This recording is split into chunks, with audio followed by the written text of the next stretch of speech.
afternoon, everybody, and welcome to Elk Grove High School, where we are back here today with some baseball on the diamond. I'm Chris Randall, joined by Gabe Newman. Gabe, welcome back.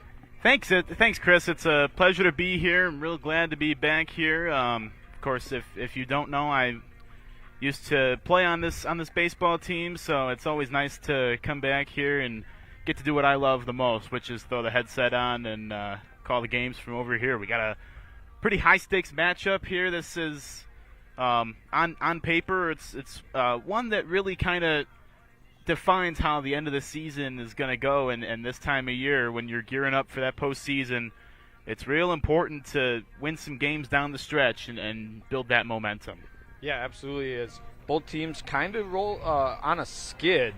Elk Grove lost on a 3-game losing streak, and have lost 4 of their last 5. On the other side, Buffalo Grove has lost 7 of their last 8, and their last win was on May 9th, which was their first win since 4/26. So stepping up here is Jordan Dudek. He'll be the leadoff hitter for the Bison, facing Miles Schwartz, the starting pitcher for the Grenadiers.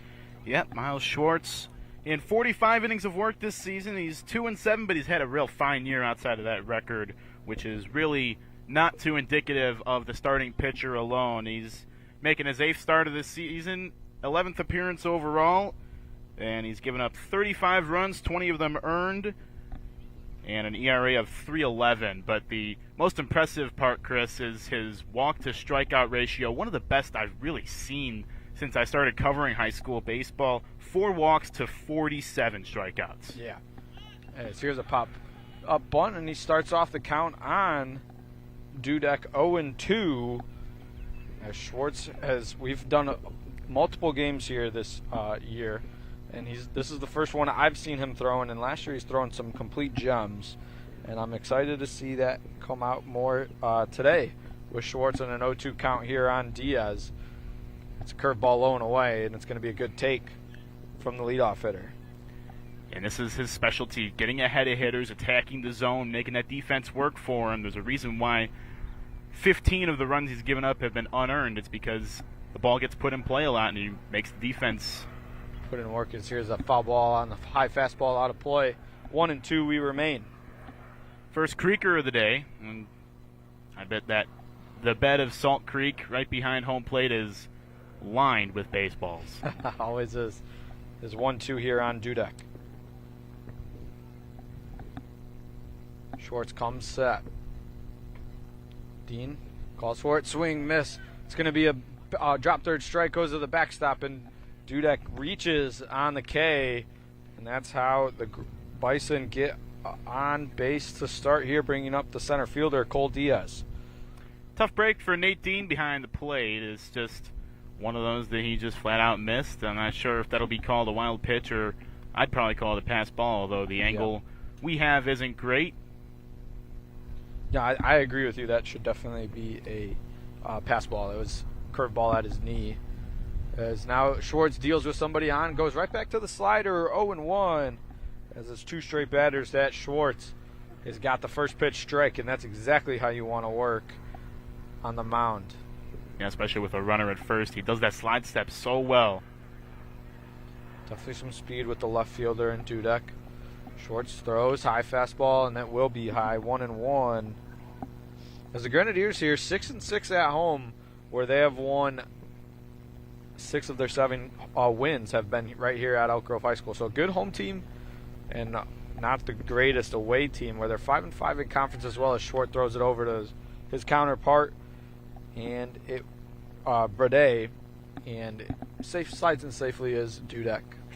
Yeah, this Grenadiers team, 7 wins on the season, 5 have been in conference, so they're 2-12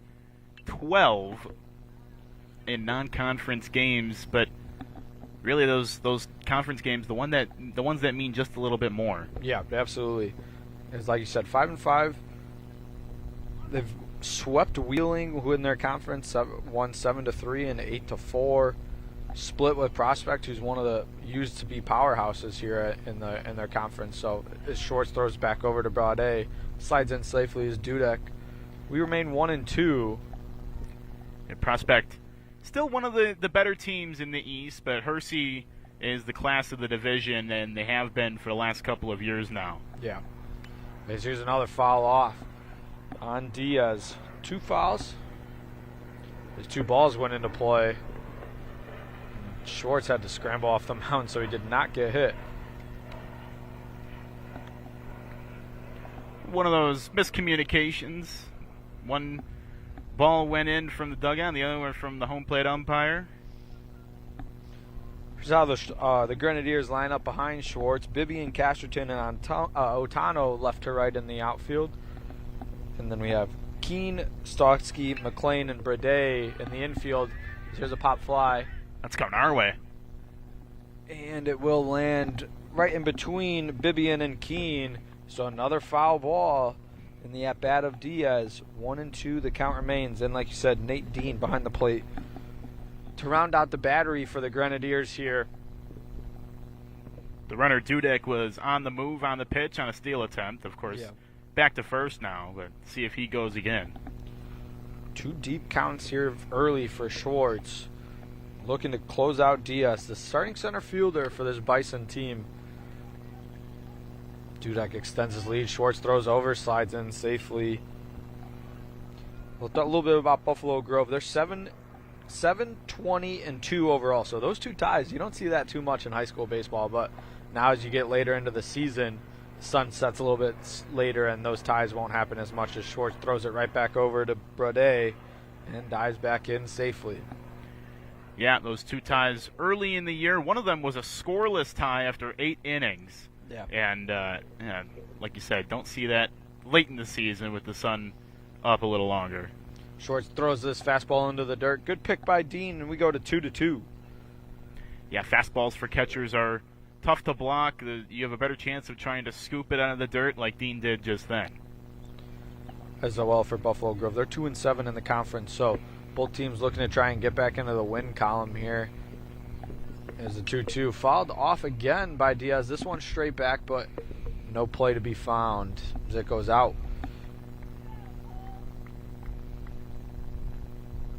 We move to 7 total pitches so far in this at-bat. It's 12 overall for Schwartz in the first 2 hitters. The Buffalo Grove making them work in it, and they have a decent team batting average, 237. I mean, it's not fantastic, but I've seen a lot of pitches as Diaz now goes to 3-2. The one thing that Buffalo Grove does do nicely is they have 7 home runs on the year. So they got some pop in their bat when they can make some contact. That's what Schwartz is not hoping for today, as Schwartz throws back over. And another slide in safely by Dudek.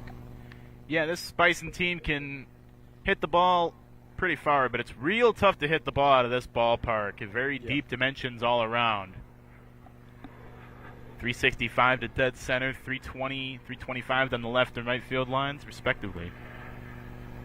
Schwartz delivers, throws home, slider in the dirt, and it is going to be a stolen walk, actually, on that one.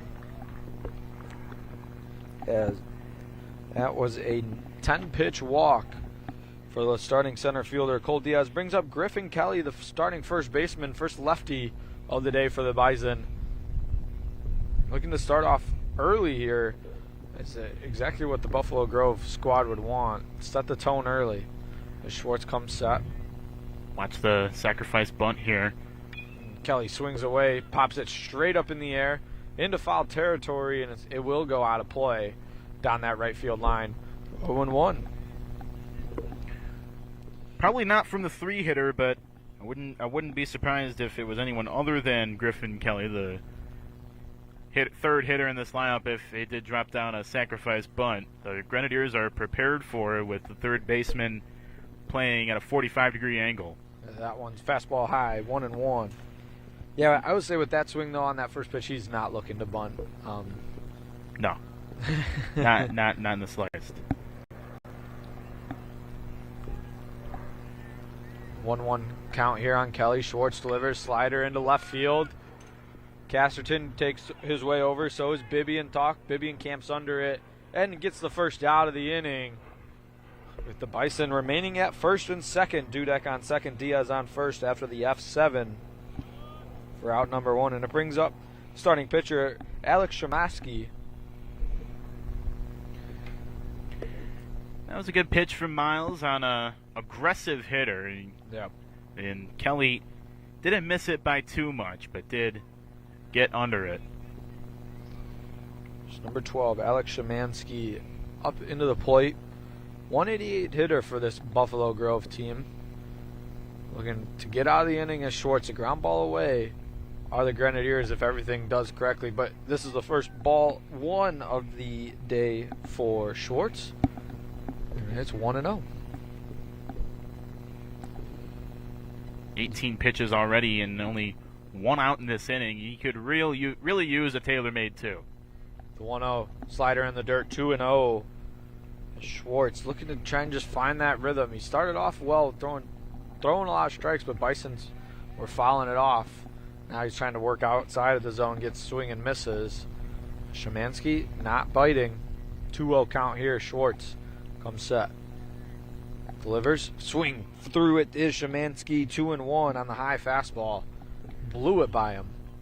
Yeah, he reared back and got a little bit more there. He's going to have to go into the well a little bit here in the first inning to get out of this one with 2 on, 1 out.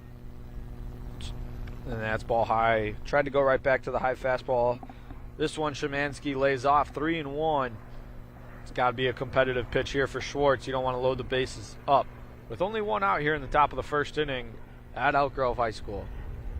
You know you're going to be getting a fastball here if you're Shemansky. Dudek adds. Schwartz delivers. Fastball is high and swung on and missed through. 3-2 the count. 1 out. Now what do you throw here if you're Schwartz? You go back to the fastball, and Shemansky's been late on it twice. I think I would. Yeah, it depends on how much you trust that slider, too. It looks like they set up fastball. They do swing on through it. Slide as the runners steal each base. And we'll be out number 2 on the K.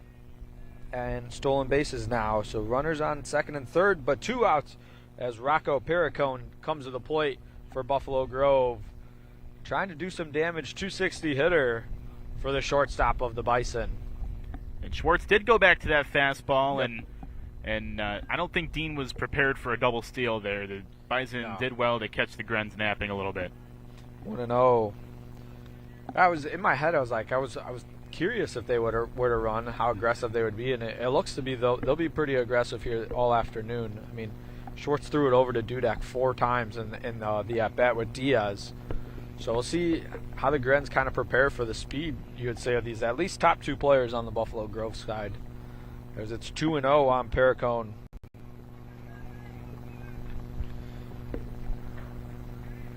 Buffalo Grove scored 110 runs this season, but have given up 168 of them.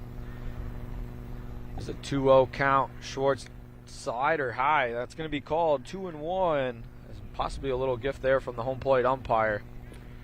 Yeah, tough to see from our angle, right? But it did look like it was near that corner. Those umpires love that outside corner, especially at the high school level. 2-1. See where Schwartz goes. He delivers. Another slider, and that one's in there. 2-2. Gets back into the count to even it up on 2 off-speed pitches. And now he's a pitch away here after a long inning, but has a chance to get out of it with no runs scored on the yes side. Does he go back to the fastball, or does he have a changeup today?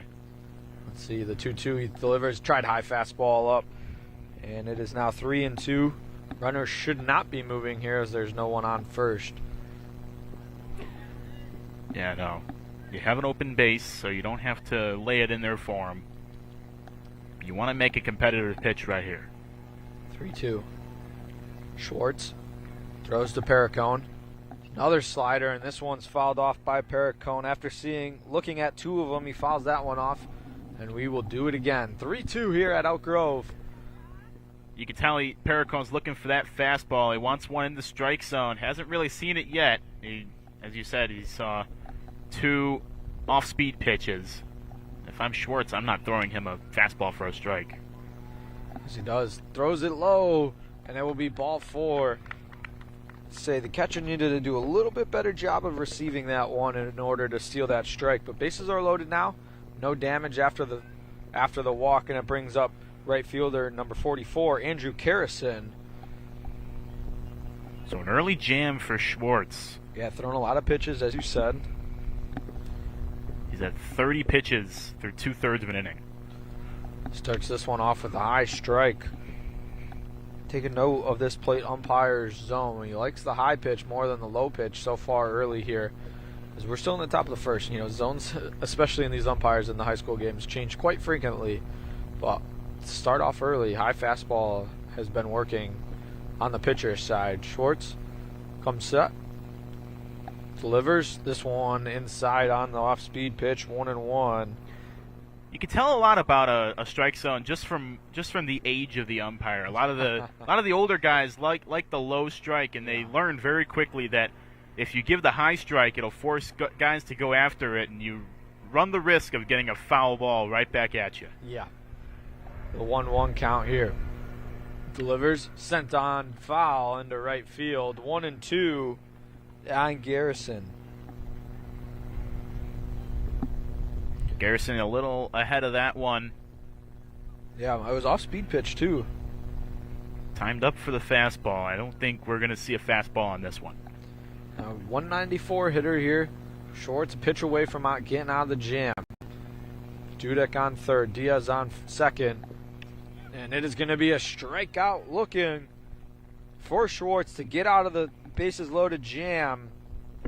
3 strikeouts in that inning as well. One of them was on first base, but that's how the Buffalo Grove first inning comes to an end. A strikeout looking from Garrison, and the Grenadiers coming to bat with Miles Schwartz, Cooper Casterton, and Isaac Santowski due up in the bottom after a scoreless top.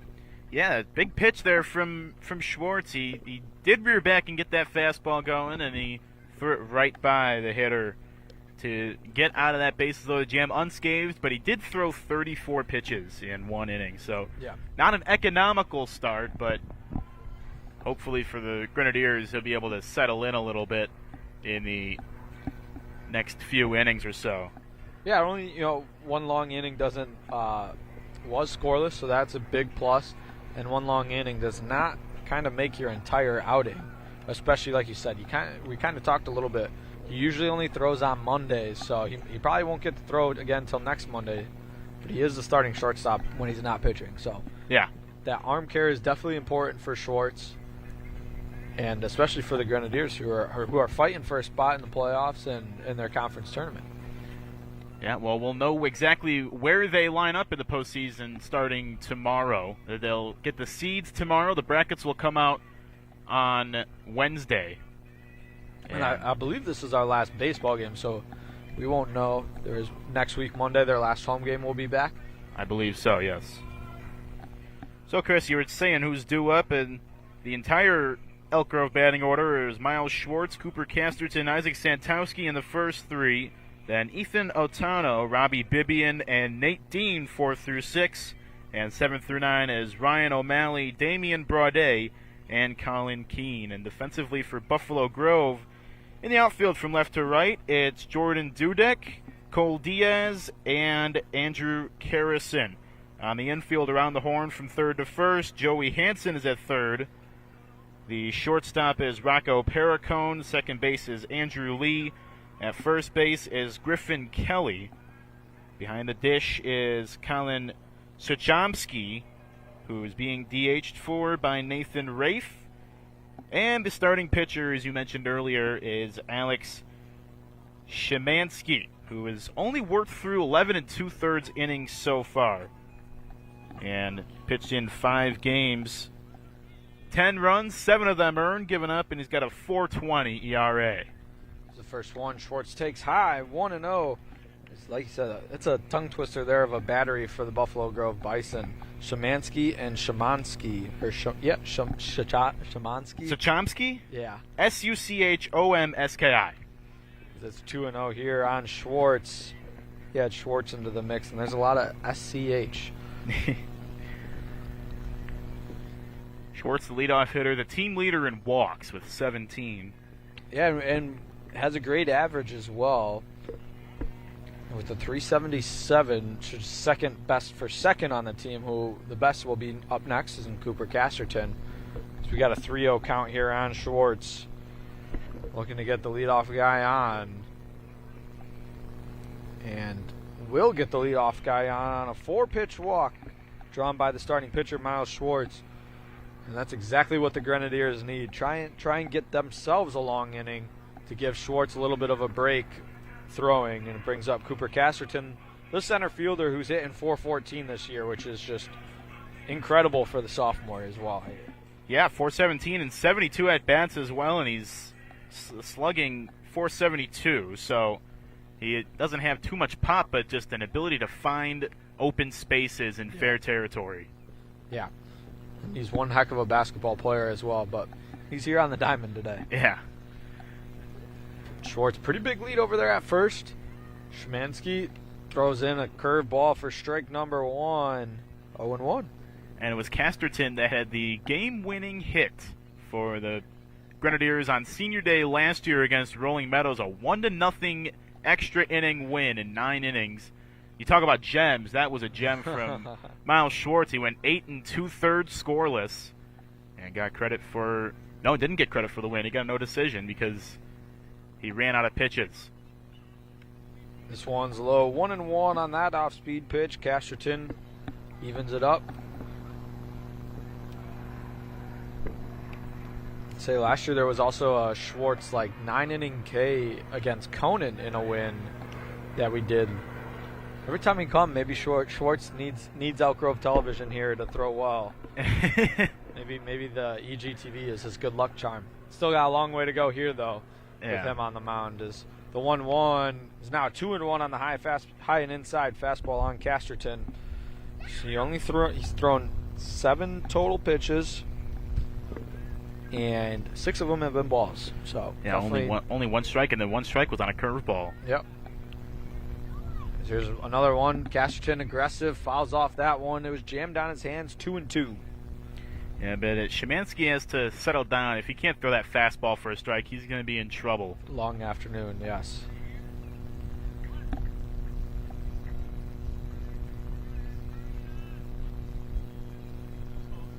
Szymanski. Long pause here on the mound. Schwartz on first, and then we'll draw a step off. So he was thinking about Miles a little too much. We'll redo it. 2-2 remains the count as the back-to-back lefties looking to get on for the Grenadiers. Szymanski throws this one over to first. Schwartz dives back easily.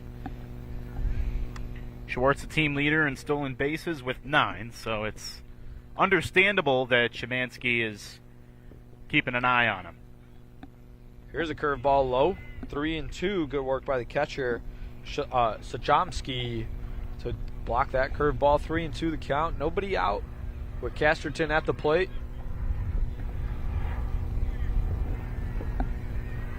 Schwartz takes off running. Casterton fouls this one off our way.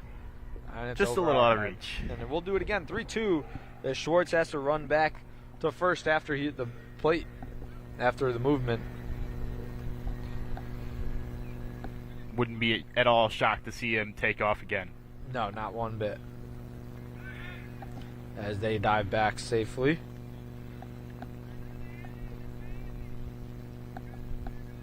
This is a big pitch here for Szymanski. A real tone-setting pitch. He comes set. 3-2. Delivers. Casterton into left field. Has some legs, but camped underneath it. Makes the catch is Dudek, the first out of the inning on the fly ball from Casterton. That kind of similar to how Schwartz got his first out in the top of the first. Yep. Just a challenge fastball and getting the hitter to go the opposite way with it, and a can of corn fly ball. Isaac Santowski due up next for the Grenadiers. First righty batter in the lineup. Swings through the the curveball, as that was a get me over one there. Santowski was ready for it, just was out ahead of it. Yeah, check swing, and he very clearly went a little too far. Schwartz dives back, another pickoff attempt, unsuccessful.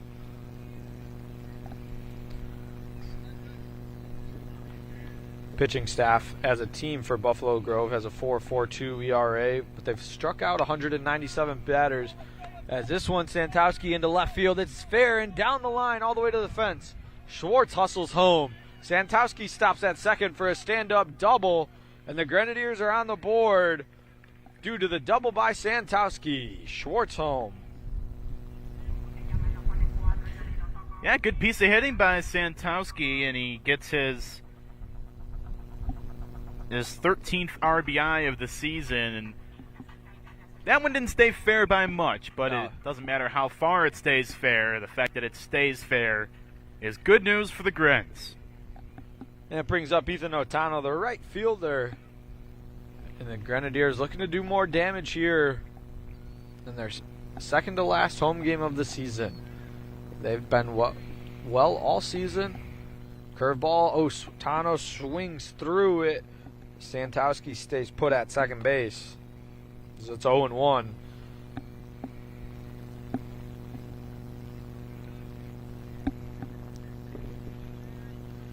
On the right fielder, Otano, hitting .324 this year, 22 overall hits. Down 0-1 in the count in the bottom of the first. This is a pass ball by the catcher. And that moves over Santowski. And it's now 1-1 at the plate. Santowski getting to third is huge for the Grens, especially against Buffalo Grove, who has the ability to hold on runners at second better than really anyone in the conference. They do something different where the shortstop stands straight behind the second base bag and goes through a list of signs, and that causes the EG hitters, they practice for it every time they play BG. Here's a get me over curveball, 1-2. Now the count on Otano. After the wild pitch, the Bison bring the infield in, trying to keep the damage at only 1. We'll see if Otano can elevate a ball into the air here and possibly score Schwartz or do more, or Santowski and do more. As the 1-2 is a fastball late on it, though, as Otano will remain 1-2. Fastball in at the hands. I'm kind of surprised in the first inning that Buffalo Grove is deciding to bring the infield in. And especially getting bases loaded in their half of the first. 1 run's not going to win this game. Although you never know. True. Here's the 1-2. Curveball in the dirt. Sachomsky knocks it down. We go to 2-2. On the cleanup hitter, Otano for the Grenadiers. Elk Grove has scored 93 runs this season, but have allowed 142. After that first one, you can make it 94 runs scored. As Otano puts a ball and it's going to drop. That's what happens when the infield's in, as that would have just been a pop fly to the shortstop Perricone, but instead it's an infield single and an RBI single, bringing in Santowski. I wonder if head coach Bill Montemayor is going to regret that one a little bit with, like you said, it's an easy pop-up if the infield is back in their normal depth, and depth is range. It brings up left fielder Robbie Bibian, number 26, back to the lefties in this lineup for Elk Grove. Takes fastball on the inside, 1-0, with now Otano at first base. So it's a ribby knock for Ethan Otano, his 8th RBI of the season. This one's low. Bibian takes 2-0. So Elk Grove on a 3-game losing streak coming into this afternoon, where they have lost at Schaumburg in an extra inning battle 3-2, at Prospect 9-3, and then versus Palatine 8-6. So mostly competitive games on the Grenadiers side. Yeah, these two teams have played a bunch of close games this season. The Grenadiers have played 10 games that have been decided by 3 runs or fewer. They're 3-7 in those games. Buffalo Grove has played 15 games decided by 3 runs or fewer, and they're 2-11-2. So they've been on the wrong end of some close games, both these teams. Is after the meeting called by the catcher, Szymanski delivers strike number 1 with a high fastball, and it's now 2-1 as the Buffalo Grove bullpen looks to get some action here as well. Right behind us is now Szymanski throws over to first. Dives back safely is Otano. It's Miles Smith warming up behind us in the BG bullpen.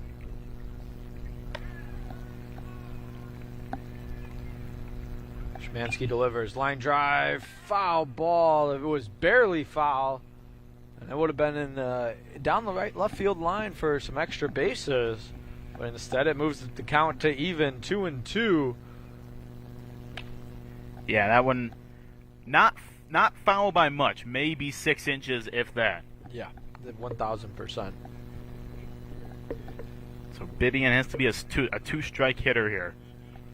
Tano dances around. Here's a high fastball, 3-2. Only one out in the inning after a flyout by Cooper Casterton. It's been 2 straight hits since then. Bibian looking to make it 3 or at least 3 straight batters on base. The 3-2 count. Otano, see if he runs. Schwartz ran on his 3-2 count. He stays put, and it is ball 4. On the walk, first and second now, bringing up the catcher, Nate Dean, for the Grenadiers. And Szymanski just not able to locate that fastball, and here comes Bill Montemayor, and I think that's going to be it for him. And it will. Yeah, so only 11 2/3 innings pitched coming into this game, and you can see he's not typically used to go very deep into games, and he's going to be replaced here. You said it. Miles Smith comes into the game.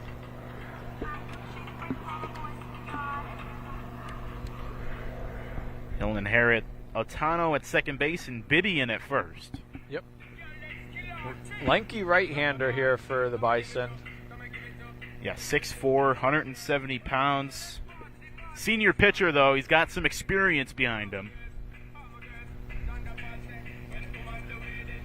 He's now a third base coach as well for Elk Grove. Kind of helping away Otano and Bibian on the base pass around second base. You kind of talked a lot about that. What Buffalo Grove does differently, so kind of expand a little bit more on that. Yeah, so you could see Stephen Lesniak right there, the head coach, just kind of reminding Otano what they practice, and they do it every time before they play Buffalo Grove.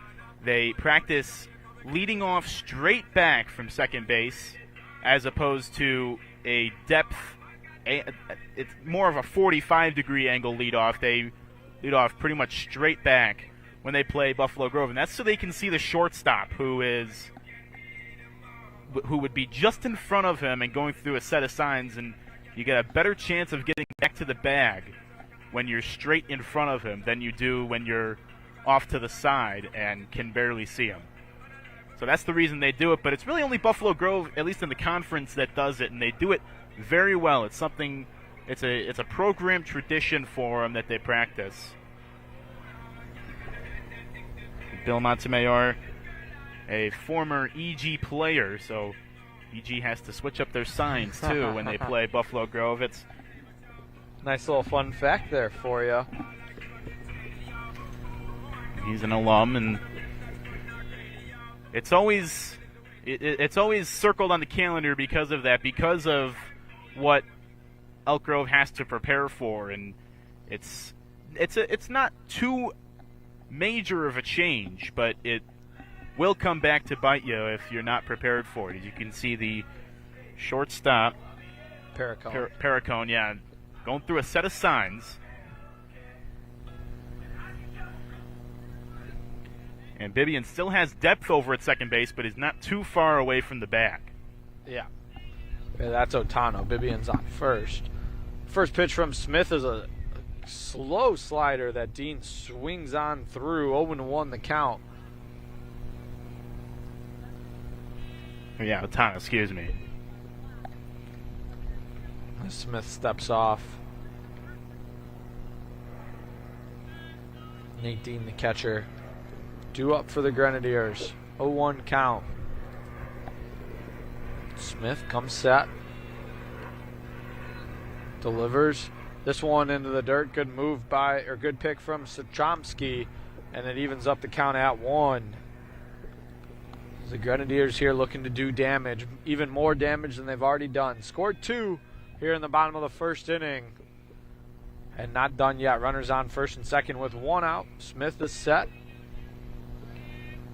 Middle infield break delivered, and another slow slider that Dean swung way early and way through, as his head was looking at us on that swing. 1-2 the count. That slider had some great bite on it from Smith. It had some late break, and no chance for Dean with the swing path he took to make any contact. And they go right to it. Basically, he's going to be out on the strikeout. Now we have a rundown. This one goes over to Hudson. Perricone will tag out Otano, and that is how the first inning will end. A base running mistake. There's no drop third strike with only one out, and I think both runners kind of forgot about that, as half Otano forgetting about that and half thinking that the ball got far enough away, I think. But you can see he got such a late jump. It wasn't a stolen base attempt. It was Dean took off running for first, even though he was already out, and that confused the base runners that are already on the base paths. And a tough break for EG to run themselves out of the inning in that way, but it is a very good sign that after Miles Schwartz loaded the bases in the top of the first and left them loaded, that the Grenadiers were able to get him some run support in the home half. So officially goes down as a strikeout swinging for Nate Dean, and then a 2-5-6. So Sachomsky, Hansen, Perricone on the caught stealing there on Otano. We go to the top of the second inning with Schwartz on the mound, and due up is Joey Hansen, Andrew Lee, and Nathan Rafe for the Buffalo Grove Bison. 7, 8, 9 coming to the bat for Buffalo Grove. Schwartz back on the mound. Like you said, threw 30 pitches in that first inning of him. 34. So definitely looking for something around the 12 to 15 mark here in work number 2. We'll see if he can get that. With 7, 8, 9 due up, the third baseman, the second baseman, and the designated hitter for the Bison. The DH, a new player to this varsity BG team, Nathan Rafe, not on the opening day roster. Yep, and that leaves out Sachomsky, who will not be swinging, at least for the first couple innings. You never know. They may make a switch, but as it stands right now, so Sachomsky not hitting for the Bison as Schwartz throws and delivers strike number 1 as Hansen fouls this one off directly behind. So the Buffalo Grove kind of leaving off where they left off before and fouling pitches off. Yeah, it's a great ability to have if you can work deeper into counts, elevate that pitch count. You bounce the Monday starter out of the game, which is typically your best starter on a high school baseball team. Yep, 1-1 on that high fastball. Buffalo Grove and Elk Grove will also play again tomorrow. Tomorrow, though, will be at Buffalo Grove. It'll be a nice way to start the week here for both teams, as the 1-1 is thrown into the dirt on the off speeds. 2-1. Good job by Dean to knock that one down, even with no runners on. You don't want to be lazy behind the plate. And they only have this one and the final one, and then that's it for MSL East play. They have 2 more conference games after that against teams from the West. This is 2-2 after the delivered strike. And then, of course, the crossover in this, the last time we're going to see the MSL East with the changes they're making starting next year. 2-2 fouled off in right field. Well, this is news to me, so I would love to hear some of these changes. Oh, really? Yeah. They essentially, and I could be wrong. I was kind of gathering bits and pieces back in February when they announced this, but it sounds like to me they're adding promotion and relegation to the Mid-Suburban League, which is interesting to say the least. 2-2 pitch. This one popped up in the air. In the infield, Schwartz calling for it. Everyone backs off. Athletes, too, on the pop fly from Hansen. First out of the inning. Miles Schwartz, probably one of the only pitchers on this team that has the ability to call off the infielders, with him being also also an infielder. Typically, the pitcher is supposed to leave that for somebody else. Lee shows bunt. It's 1-0 though on the outside fastball. So promotion and regulation. Are you a fan? Or you think that's a cool idea? It's different for every sport. So I'm not a fan personally, because what they're doing is they're taking the 6 best programs for each sport and putting them in one division, and then the rest in the other division. And in theory, it sounds like a good idea, because you have more competitive games. There's a bunch of examples of, like, for example, Hersey is a great football team, but really outside of Prospect, they typically don't play very competitive conference games. At least in the last few seasons, they haven't. They're typically very one-sided, and so in theory it makes sense. But if you think football specifically, you have a conference schedule where one division has a way tougher slate than the other one. Yeah. Here's a foul ball in foul territory. Keene comes over and makes the catch on Lee, as that's an FF5 for the second out of the inning, bringing up Nathan Reef, the designated hitter. Yeah, make a good point there on that, though, as well. Yeah, and I don't have all the details. I'm not fully privy to 100% of the information. I was just picking up stuff I heard online and through the Sun-Times, but it seems to me like the 60 years of tradition of having the geographical divisions is coming to an end in favor of a model. It's on a trial basis. I think it's either a 2 or 3 year trial basis. But okay, so at least that's it, because they could come back then. They very well could, and you don't know unless you don't try. So could be interesting, and I'm kind of excited for when we get back. Because here's the 1-1 pitch fouled off on the designated hitter Reef, 1-2. Yeah, very very excited to see how it shakes out, but. I mean, there's the aspect to it as well of high school sports in the northern part of Illinois. Coming from someone that has seen high school sports in central Illinois, of course, I'm a student at Eastern Illinois, so I've seen what it means to students that attend high schools down south, and the rivalries downstate are just so much more intense, and you're taking away intensity from rivalries that, in my opinion, are on life support anyway, with this change to the divisions in the MSL. And they've really, the MSL is one of the biggest conferences, and of course they did the division split so that they could have 2 auto buys in football, which is, I mean, they don't make every decision based on football, but it is a big part, and football is the only sport that the postseason works differently from every other sport. Yep. And so, with football specifically, say you're a team that plays in the division that has the 6 best teams, you're playing 5 of the best teams from the Mid-Suburban League, and you may be the 6th best team out of the 6 teams, and you're only going to win 3 or 4 football games now and not have a chance to make the postseason. Whereas in the old model, in the current model that we have now, you're going to get a mix. You're going to play a couple good teams. You're going to play a couple teams that are not so great, and there's the wins that potentially take you over that 5-win mark, that magical mark that gets you into the postseason. So it should be interesting to see how it shakes out. There's been a lot of pushback to it.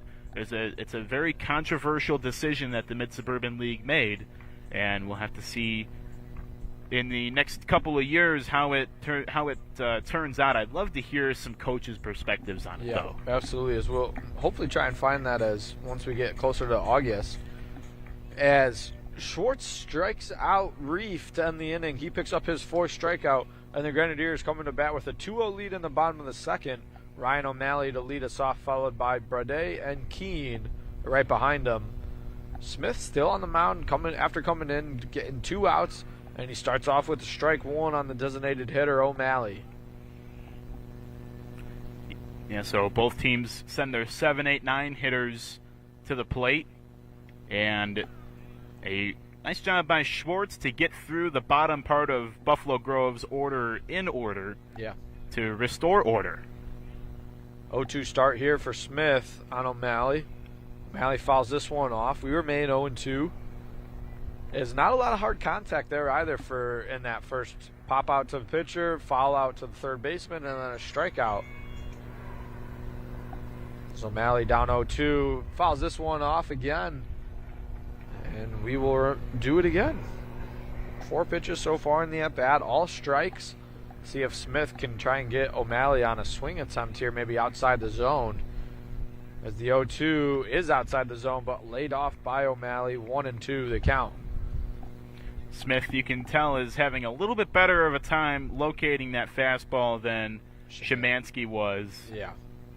Doesn't really seem like he has much else. That loopy slider that got Dean on the strikeout, as now it's 2-2, but we'll see how the Grenadiers fare from this loopy slider. As now goes back to the fastball and blows it by O'Malley for the second straight strikeout for Smith on the first one of the inning. Brings up Damian Brede, the first baseman of the Grenadiers. Another lefty at bat, so 4 of them so far in the lineup. It's a great sequence there from Smith. He was ahead 0-2, and he threw that slider outside the zone for a ball, and then came right back with the fastball and blew it right by him. Here's fastball high. This one is a little too high. 1-0 the start for Brede. To the bottom of the second with 1 out. Brede playing in his 11th game this season. He's hitting .423 in 26 at-bats. And he's up in the count 2-0 as a nice newcomer here for the Grens. 5 walks to 8 strikeouts, 16 quality at-bats in his limited sample size. Yeah. Freshman or sophomore? I believe he's a new call-up, so I would assume freshman, but don't quote me on that. As he fouls this one off, evens the count up at 2 apiece with 1 out. So the weather here is one of the more beautiful days. It's been a lot of beautiful days lately. As Brede fouls this one off once again, 2-2 we remain. Yeah, real brutal April, right, with the rain, and it's been absolutely brutal. I call Eastern Illinois baseball games down south. They've lost 3 conference games to the weather. As this one fouled off, another one right in our direction. That's 3 this way. Chris, I'm going to catch one at one point if this keeps happening. One's going to come my way. I'll make sure to get out of the way as well. 2-2 we remain. 1 out. But yeah, that's a beautiful day today. Cloudy, but other than that, very warm but not too warm, and it's nice. 2-2 low, 3-2 the count. Elk Grove looking to try and get a runner on here, possibly turn the lineup over. Brede's got to be the start of it though with 3-2 count. Smith out of the windup delivers high fastball, and it is a walk. Bringing up the third baseman, Colin Keene. On 2-2, Smith tried that inside corner and he missed it.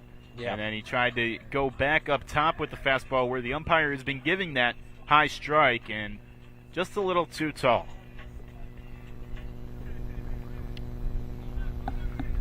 So Colin Keene, who's one of the more experienced players in terms of games played this season. He's played just as many games as the first 3 hitters in the lineup.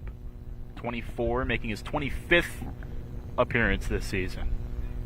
So played in every single game. Yep. Has he hit in every single game as well? He's hitting 127 in 63 at-bats, so I'm assuming there's been some, as he now has improved that average with a base knock through the 5-6 hole.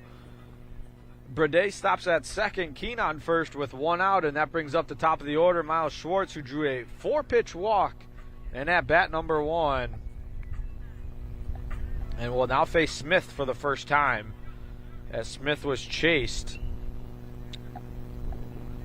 in as the 5th hitter and after Bibian. So most of these players still going to see Smith here for the first time.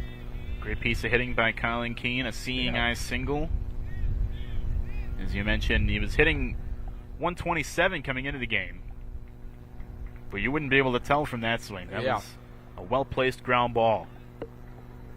Hansen playing in. Paracone shifted over towards the 6'4" hole. So big gap on the left side of the infield if Schwartz wants it, as well as a big gap on the right side.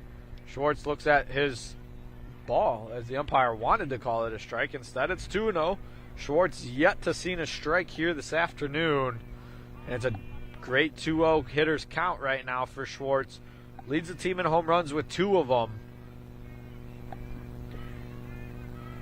And see if he'll be swinging for the fences. They're not going to throw him a cookie, that's for sure. No, and this one, Smith will step off. Schwartz also calls time simultaneously. So it seems like the pitcher and the hitter were on the same page there. Weren't feeling too comfortable in their respective spots. We'll do it again with 2-0 here.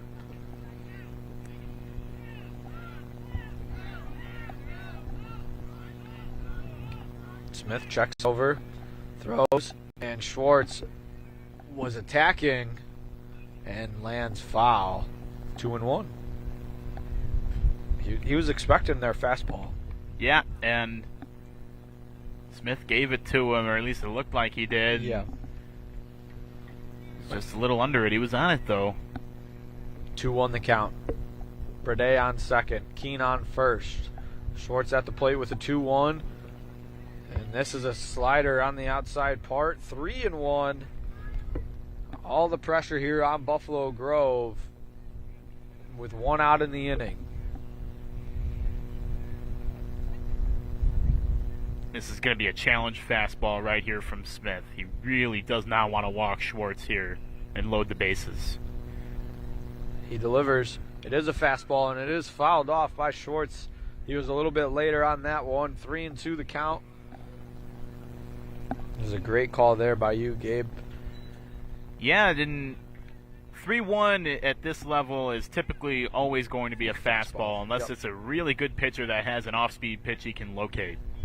As this one's going to be a fake throw over to second. We have 3-2 the count with Brede on second, Keene on first. Schwartz looking to do some damage here for the Grenadiers. Already up 2-0, looking to extend that lead is the starting pitcher. And now Smith steps off once again.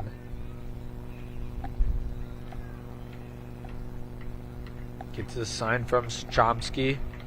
Comes set. Takes a look over to Brade. Infielders break. Throw. Schwartz. They're going to call this one a foul ball. Will remain 3-2. Miles got just a piece, just enough to stay alive. It's tough from this side for us to tell. But everyone at home thought foul. As there's the quick play over to second base. Brade dives back in safely. It was a close one. Perricone and Smith on same page. Yep, that's exactly what they practice. That's how Buffalo Grove gets a lot of their outs on the base paths, is with that play. It's just something different, something that throws off teams that aren't expecting it. Schwartz, line drive down the right field line and foul. Will remain 3-2. You can see Brade going straight back off of second base and then taking a couple steps from his leadoff. Or for his leadoff, I should say. 3-2. Smith checks on the runner 3 times. Make it 4 times. Runners break. 3-2 count. Slider. Schwartz fights it off. And a great at-bat by Miles. Yep, this goes down as a quality at-bat for him. A quality at-bat. I'll pull up the definition for you in 2 seconds, but it's pretty much exactly what you think. Yeah. Here comes the 9th pitch of the at-bat for Schwartz. And sends it up the middle. Perricone delivers, and he's going to hold on to it as Schwartz would have beat it out even if there was a throw. So the bases are loaded with 1 out here after a 9-pitch at-bat from Schwartz. It was a combination of Perricone not having a great grip on the ball, and then he lost his footing. And once he blew that tire, there was no chance. But like you said, a good throw may not even have gotten Schwartz. And so they'll give him a hit. You can see the thumbs up from Steven Lesniak to confirm that. Signaling to the scorekeepers in the dugout that is, in fact, a hit. It brings up Casterton. He flew out to left field in his first at-bat, but saw a lot of pitches. First time seeing Smith, he jumps off the slider, grounder over to Lee. They get one. Brings home Brade. Shorts out at second base on the fielder's choice by Casterton. But all that really matters is the run came home with Brade. Yeah. Keene moves over to third. Casterton will replace Schwartz at second for out number 2. Putting it on the ground unless it's hard hit right at somebody is good news for Casterton, who's got good enough speed to beat anything out over at first, or at least give himself a chance to do that. Fake throw. Fake move over to 1. It goes that way. Casterton read it like a book, though.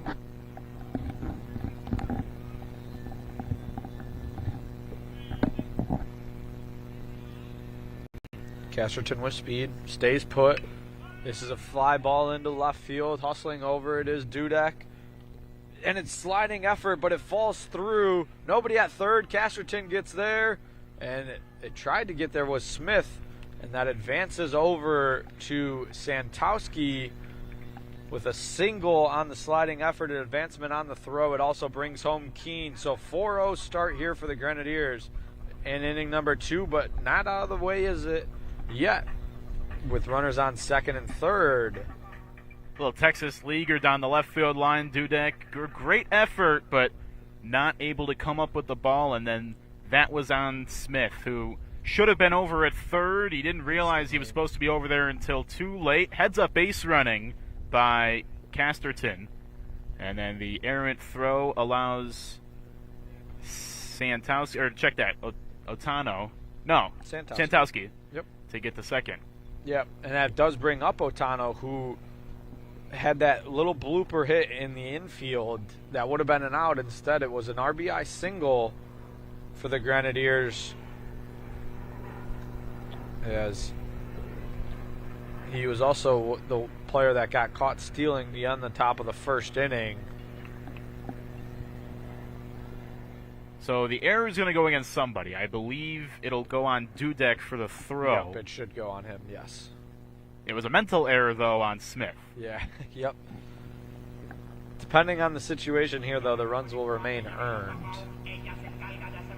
Or at least Casterton's will on a single. Depending on where it would be where Santowski's comes into play as earned or unearned. Yeah, Casterton, I believe, would stay earned. Yeah, but there's new rules. As here's the O on Otano, ball 1. So depending on the outcome, as statting games for college now and all that, depending on the outcome of the play, could determine the facts. So like if Otano gets a hit and Bibian gets a hit, then also Santowski will be an earned run because he would have scored on one of those 2 hits anyway. As here is a line drive into left field, and it will be caught in left center field by Dudek. So it doesn't matter at the end of the day, as that is the final out of the inning on the line outs to Dudek by Otano. And we head to the top of the third with our score 4-0. Top of the order coming up for Buffalo Grove. Yeah, and I guarantee you, pitchers, they may care a little after the game about earned or unearned, but all they care about is the runs that they gave up and the runs that the team gave up at the end of the day, because that's really all that matters. Yes. Schwartz back on the mound for the Grenadiers.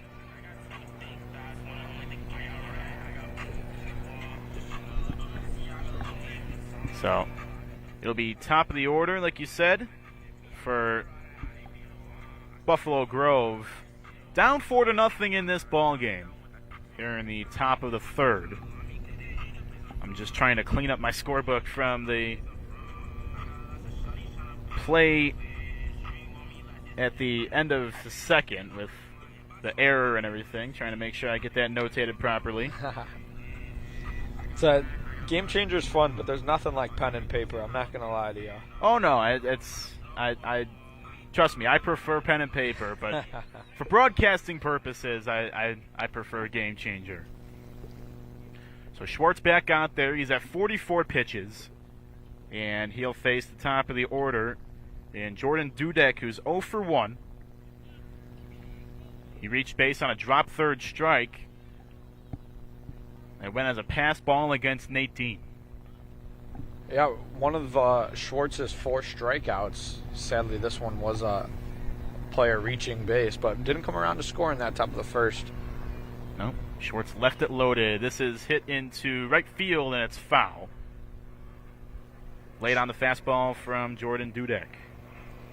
Yeah, Schwartz would definitely like to have another inning like the second. Like you said, only the difference between inning 1 was 34 pitches and 10 pitches. So you'd want to stay. Me and Brian Syring were kind of talking about this. When I would throw, I would say like in between the 12 and 17 range pitches per inning. I'm sure Schwartz is trying to get right back into that. In the air, right field side. Otano over, and he puts it away for out number 1. Dudek 0 for 2 now. Yep. And that's the first out of the inning.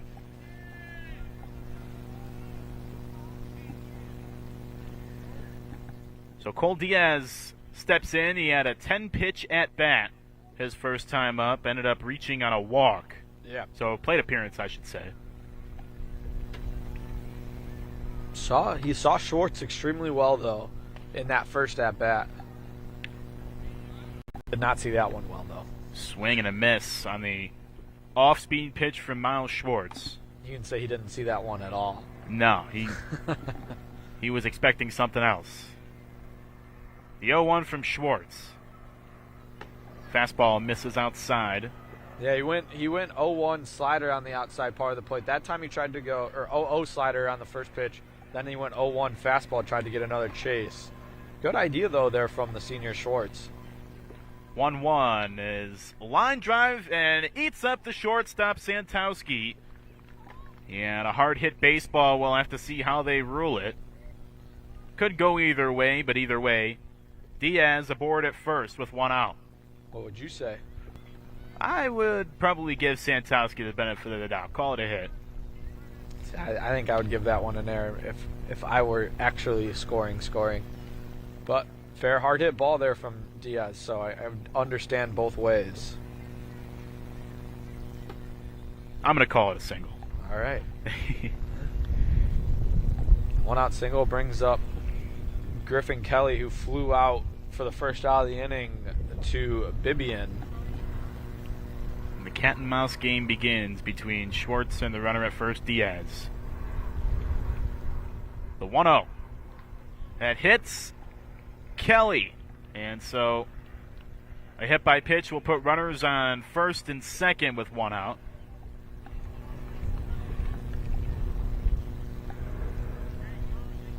Brings up Shemansky. He still remains in the game, or Shemansky, who struck out in his first at bat. So he'll now be the DH, I believe, or just an extra hitter. There's a chance that he's re-entering Possibly, to hit one more time because the home plate umpire did notate something in his notebook. And number 2 for them, Joe Hansen, was warming up for Buffalo Grove. So we'll see if he goes to throw next inning. Well, he could actually re-enter as a pitcher as this is swung on and missed. I learned that recently. In high school, it doesn't matter. As long as you're the starting pitcher, you could come out and then re-enter like any other starter. 0-1 from Schwartz as he looks the runner at second.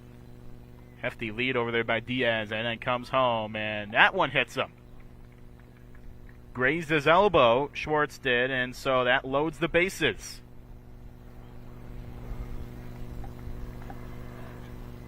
Two straight hit batters for Miles Schwartz, and he's pitched himself into another jam here in the third. Perricone up, who was on a walk, one of the 2 walks in the top of the first inning, up for Buffalo Grove. Saw 7 pitches in that first at-bat. First delivery from Schwartz as a fastball misses inside. 4 walks all season for Schwartz and 2 in the first 2 innings today. And add to that 2 hit batters. Yeah. The 1-0. This is swung on and hit into the air right field side. Giving it chase is Otano, and it's going to fall in foul territory. So it'll be a ball and a strike to Perricone. Rocco Perricone, the shortstop. Standing in at 5'10", 165 pounds. The junior. From the right-handed batter's box.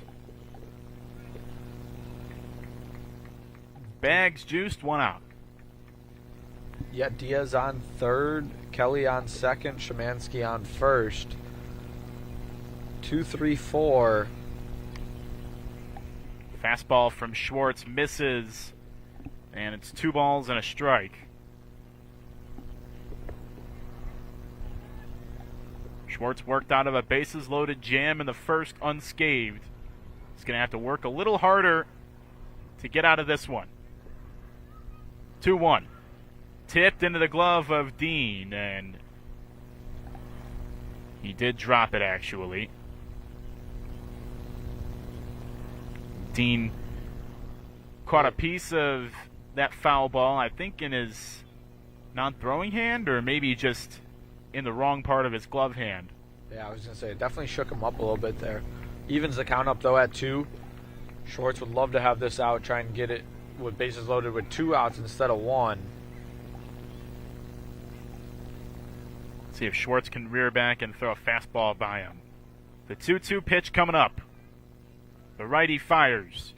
Fouled away. He did throw that fastball, and Perricone was all over it. Just missed it. 4-0 ball game in favor of Elk Grove over Buffalo Grove. Here in the tail end of the conference season and of the baseball season. The 2-2. In the dirt.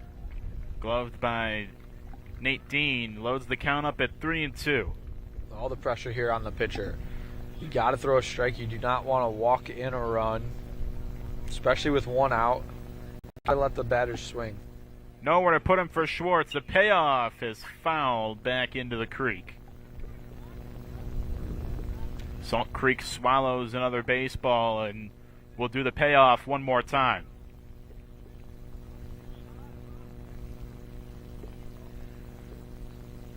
Miles Schwartz comes set. Has his sign and delivers. Threw it by him for strike 3. Tipped into the glove of Dean, and that is a huge out, number 2. 5 strikeouts for Schwartz here, looking to get out of the inning unscathed once again, as bases were packed in the top of the first, and now one out away to get out of the bases loaded here in the top of the third. It'll be Andrew Carrison. Struck out looking in his first at bat. 0 for 1. He takes ball 1. 62 pitches for Miles Schwartz, and here comes Nate Dean to talk with him. Try and calm him down. Quick word. Not really much that Dean can say to Schwartz. No. Just keep being competitive. I mean, yeah, he's had a lot of pitches, but there's been a lot of foul-offs, and that's why his count is so high, because he's not getting as many swing as misses as he's probably used to. But he's been competitive on just about every single pitch, which is what you want. Schwartz delivers, and this is a line drive and a fair ball down the right field line. Now they say foul. Late call by the home plate umpire. I thought he pointed fair, and that's why everyone kept running, but he did eventually put his hands up. And a close one goes EG's way.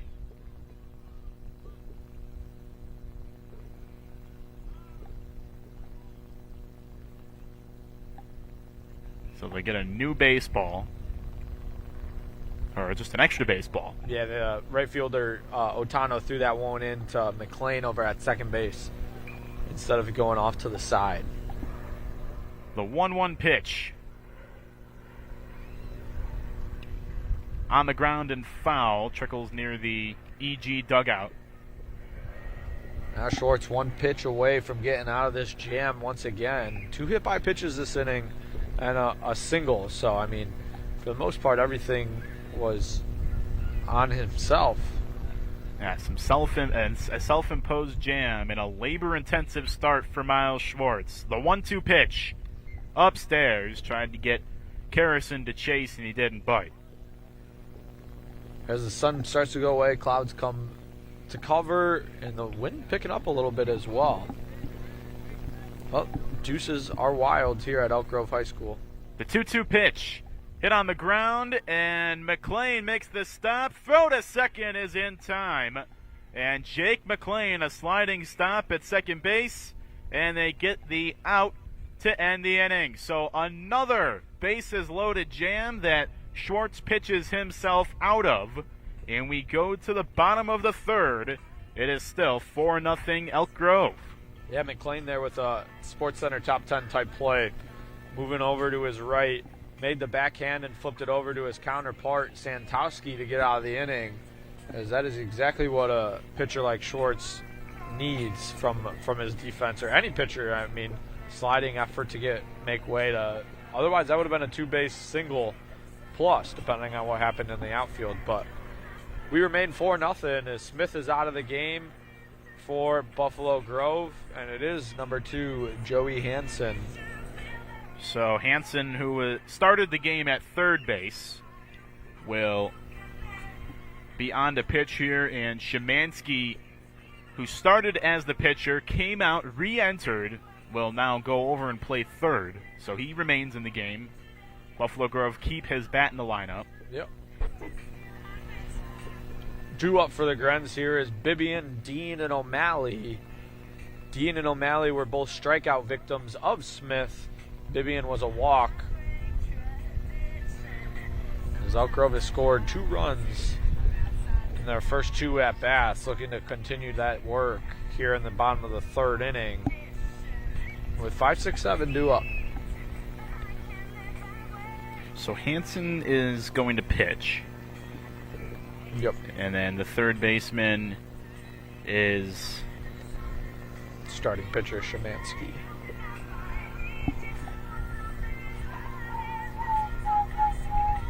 All right. I got that down.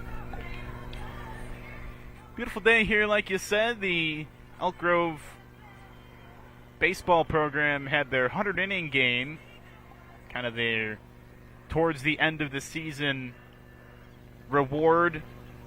They have a cookout and they play some baseball. They split up into 4 teams across both teams in the program. Well, all the teams in the program, I should say. And They play 4 games. They eat some hot dogs. It's always a great time. That was on Saturday. They also honored Joe Dixon, who is such a big part of this program and of some other programs at EG, and he'll be missed. He's moving away. He's moving in with some family down south, and so he will depart EG after a long bout of servitude for the Grenadiers. Bibian takes ball 1 on the inside with a fastball. Here comes the 1-0 pitch from Hansen, and it's inside. So 2-0, and the first 2 pitches of the outing for Joey Hansen.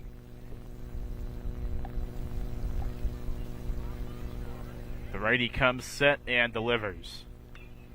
And this is hit into center field, and it's a pop fly for Perricone at shortstop. And that time he's in the right place to make the play. Yeah, like you said, not the same player as Otano was the one that had the similar hit in the top of the first, but different outcome on this one, as that one's a pop fly to the shortstop Perricone instead of an RBI single. So Nate Dean stands in. He's 0 for 1 with a strikeout. Yeah, saw 4 pitches in that strikeout. Swung through 2 sliders from Smith. He was the first player to see Smith after the pitching change in that first inning. And really, that was the only time that Smith really was able to locate that slider. The 1-0 fastball on the outside corner, taken for strike one. 1 ball, 1 strike, with 1 out here in the bottom of the third. 4-0 Elk Grove. And Dean takes a fastball low. Coming into this game hitting 149 and 47 at-bats. 286 on base percentage, 520 OPS. 2-1 is in the dirt. And the junior catcher is ahead 3-1. Batting in the 6 hole is Dean. Fastball coming up, you would think, from Hansen. The 3-1 pitch. Fastball in there for strike 2. Dean has 22 total hits, 7 RBIs, only 1 double, so 6 singles. Or 21 singles. Payoff pitch is swung on and foul to the right side. Bangs up against the fence just to the right of the Elk Grove dugout. And we'll do the 3-2 again. Dean trying to find himself aboard for the first time. Elk Grove dugout trying to push forward Dean on this 3-2 count. Here it comes. Swung on and lined foul. Dean late on the fastball, but he got enough of it to foul it away. The home plate umpire requires some new baseballs.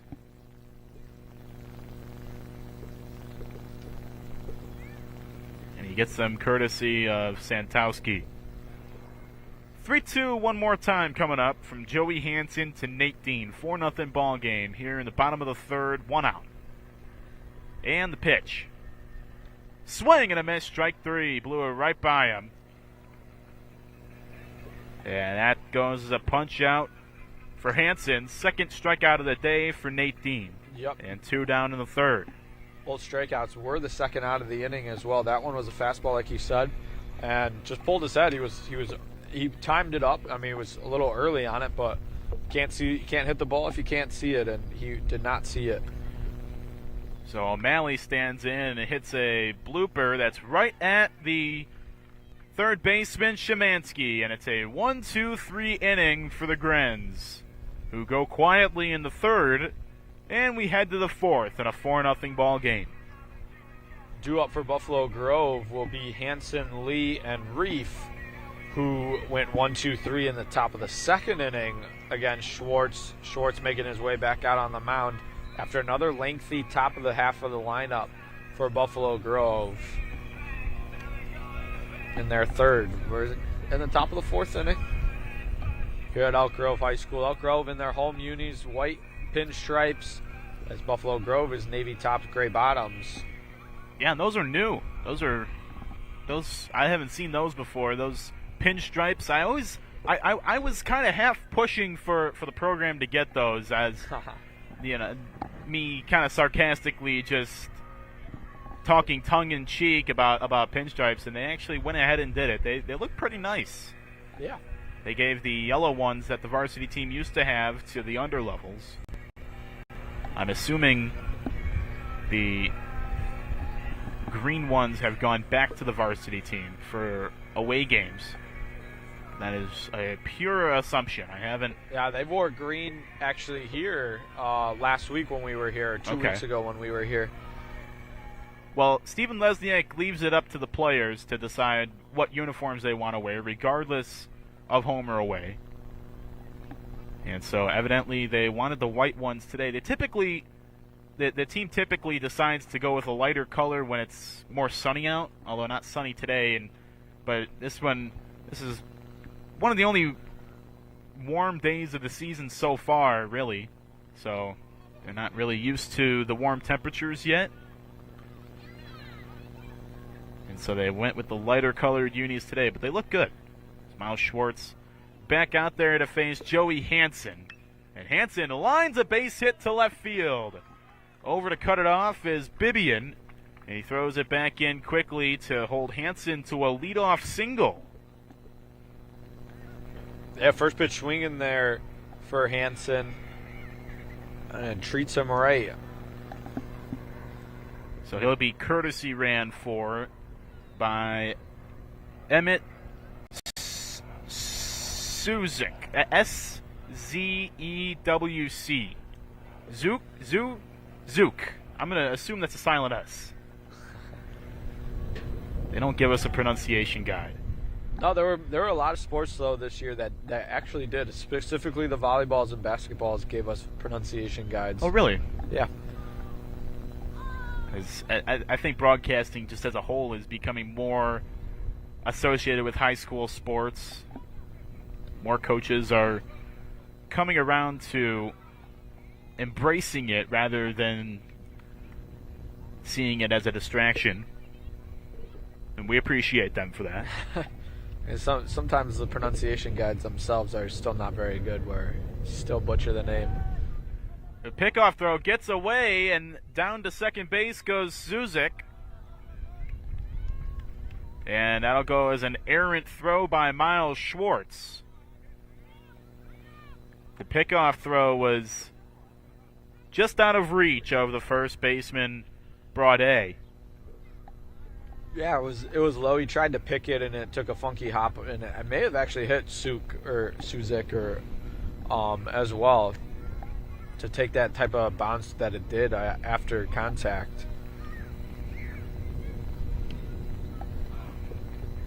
This is strike 2 to Andrew Lee. Second baseman. He popped out to Keene over in foul territory here in his first at-bat. 70th pitch of the outing coming up for Miles Schwartz on 0-2. That's a face-high fastball taken by Lee. 1-2 now the count. You mentioned that the wind has shifted a little bit. It's blowing in from right center now. Yeah, the wind was fairly calm for the most part of the day. As here's another pickoff attempt. This one is not into the outfield or in air, but dives back safely is Zook.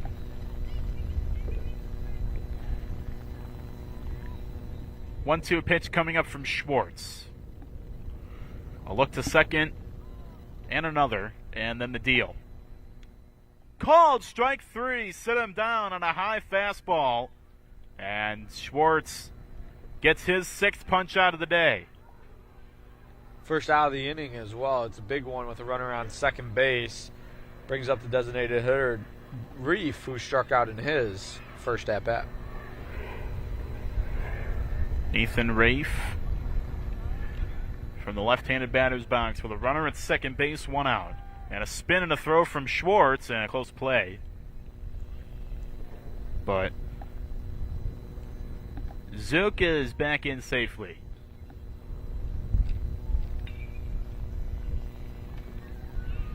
Bunt showed, but Rafe unable to get it down. Sacrifice bunt with 1 out, or at least an attempted sacrifice bunt. And now 0-1. Let's see if they do it again. It's a little interesting to show it now with 1 out, where they should have done it with Lee, where there was a 1-1 count after the air by Schwartz. So see how it will pay off. It didn't show bunt on that one, though, did Reef? No, kept the bat on his shoulder. Now the count's 1-1. See if he squares around again with the runner at second. Keeps the bat on his shoulder and takes an off-speed pitch for strike 2.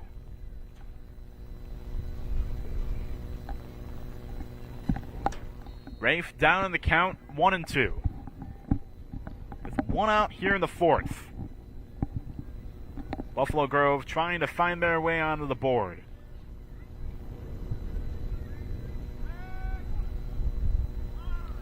Yeah, we have called time. Yeah, Rafe calls time.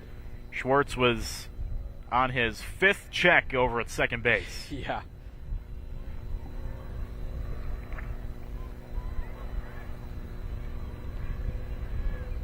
And now Schwartz delivers, and it's swung on and fouled by Rafe. Rafe really far out on his front foot there. Was definitely fooled by the off-speed pitch from Schwartz. But a good piece of hitting to stay in the account. Yeah, great back control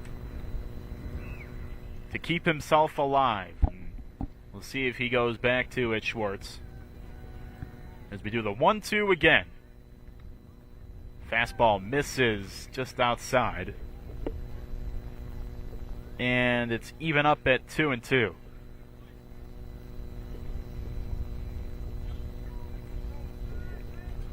Runner at second base is Joey Hansen, and that's strike 3 called.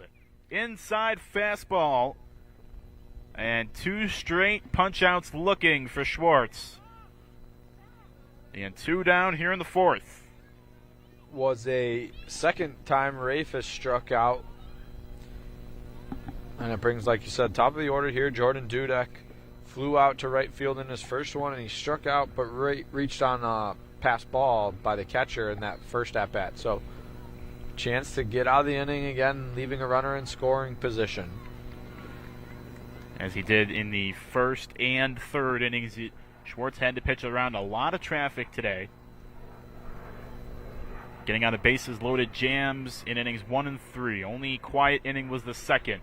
He fires in a fastball for strike 1. 1 ball and a strike to count to Dudek. Currently, Buffalo Grove has left a total of 6 runners on base. Depending on this at-bat, could be 7 with Hansen after the leadoff single from him. Swing and a foul straight back into the creek. 1-2.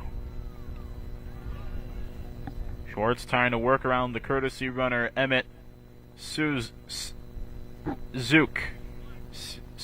I'm gonna stop.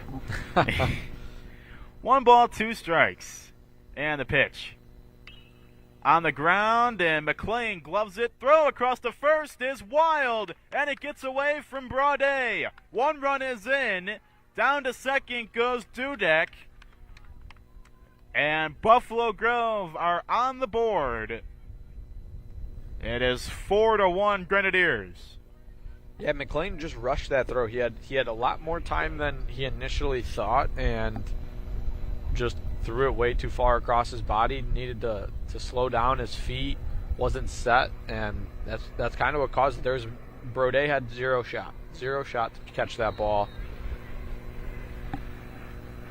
So he said now Buffalo Grove and the Bison got a little bit of momentum, got their first run across the board.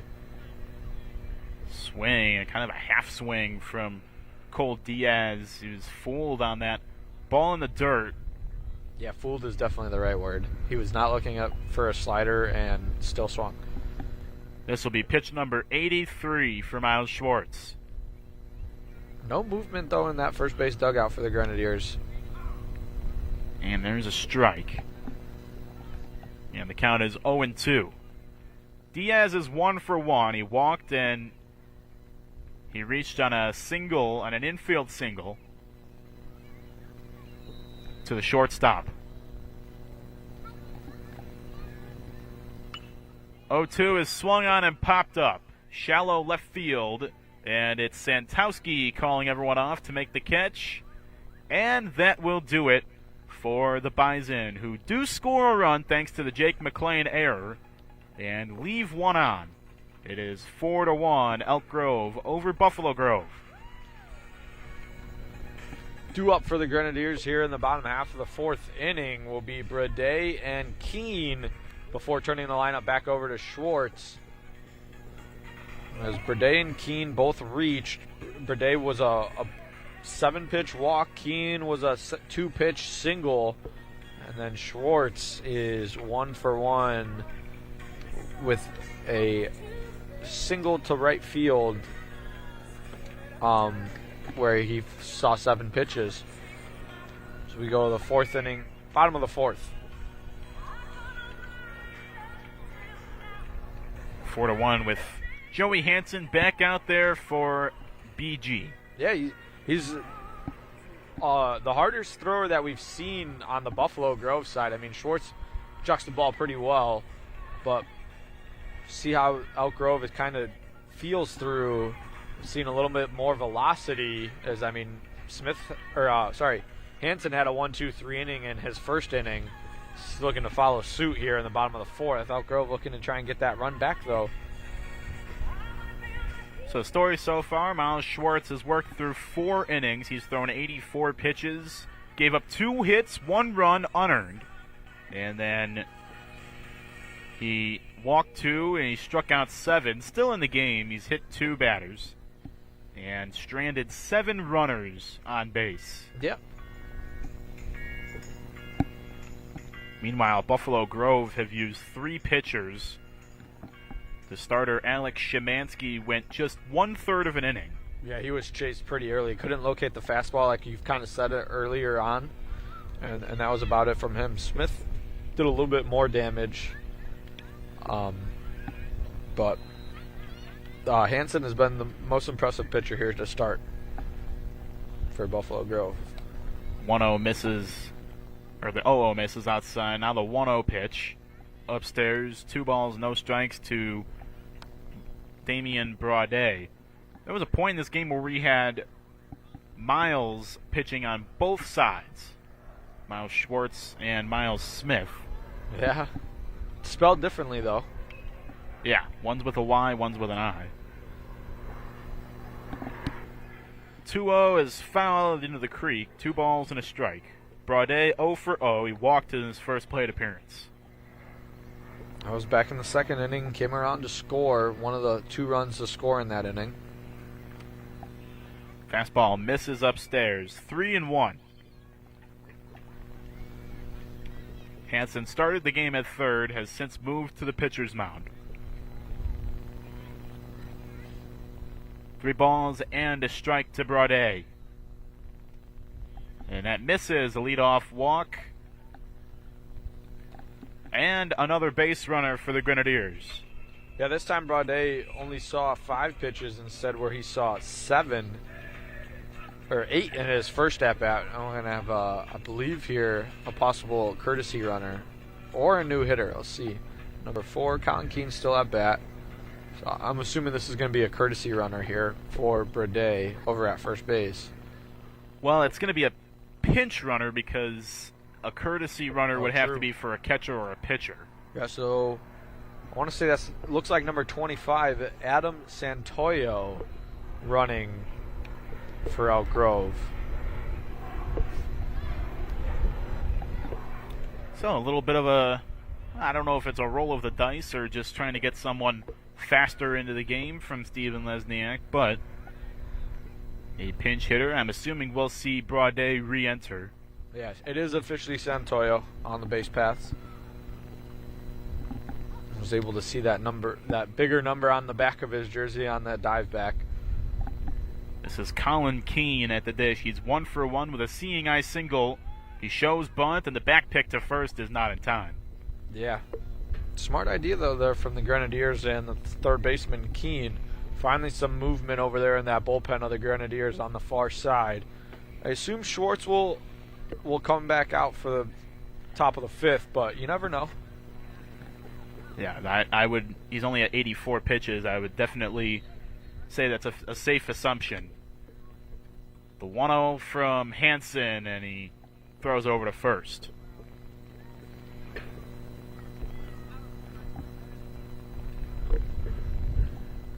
So they took Braudet out of the game so he could go warm up, because that's him down the right field line in the EG bullpen. This is the bunt, and Keene is able to sacrifice bunt the runner over to second base. So Santoyo gets to second base, and Keene drops the bunt down in a good spot. Yeah, it was a great execution there from the Grenadiers' part. And now we'll see Santoyo, how his leadoff is. Like, I almost had Bibian on the dive back earlier in the game. Really the only big threat, like we've kind of talked about on the back picks from Buffalo Grove. We'll see how the newcomer was with Santoyo and make sure that he's prepared as well over there. As Elk Grove in a prime position here to get that run back. Miles Schwartz at the plate with a runner in scoring position and the inside move to second base. No throw. As Hansen hung on to that one. Dudek, Diaz, and Karrasin. Left to right in the outfield, Shimak, Perricone, Lee, and Kelly, with Hansen and Sachomsky, the battery. Schwartz drops down the bump, but it goes foul. Smart idea, as the third baseman was not ready for that. He would never have fielded that ball if that was a fair ball.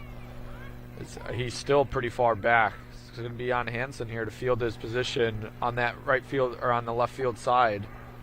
See if Schwartz goes back to it. And he's got the speed. Back pick to second base, and a close play. The tag applied by the shortstop Perricone, but not in time. That one was close. It looked like the umpire was going to say out as well. He changed the second last second.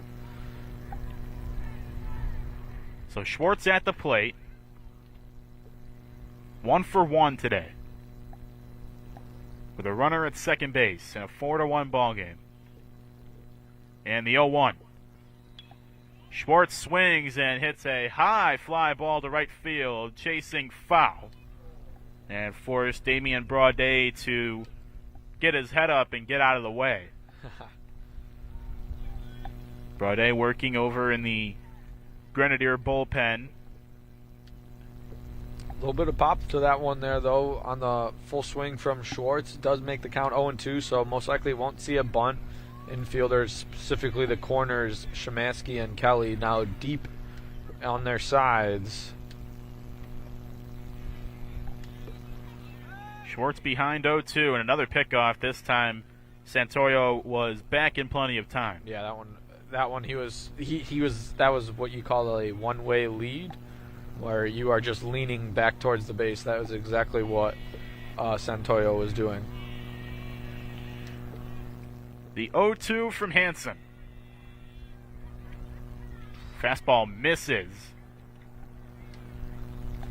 Schwartz gets the benefit of the call, and it's 1-2. Yeah, you could argue that there's two players on the Elk Grove side that know the zone the best, and that's Schwartz and Dean, the catcher. So from our angle, looked like very close to call. But popped up on the infield. This will be Perricone, and he puts it away for out number 2. Big second out for Hansen. And it keeps the runner at second base now with Cooper Casterton, the team leader in batting average, coming to the dish. Yeah, yet to see a ball fall his way this afternoon. He flew out to left field, and he reached on a fielder's choice as he grounded out to the second baseman that got Schwartz out at second in that last at bat. So Casterton and the Grenadiers looking for a big hit here. Non-competitive pitch from Hansen on the first pitch to Casterton. 0 for 2, like you said. And another pickoff to second. All right, I thought Perricone came up with a great pick there. Instead, it was in the belt buckle of Santoyo before it fell down to the ground.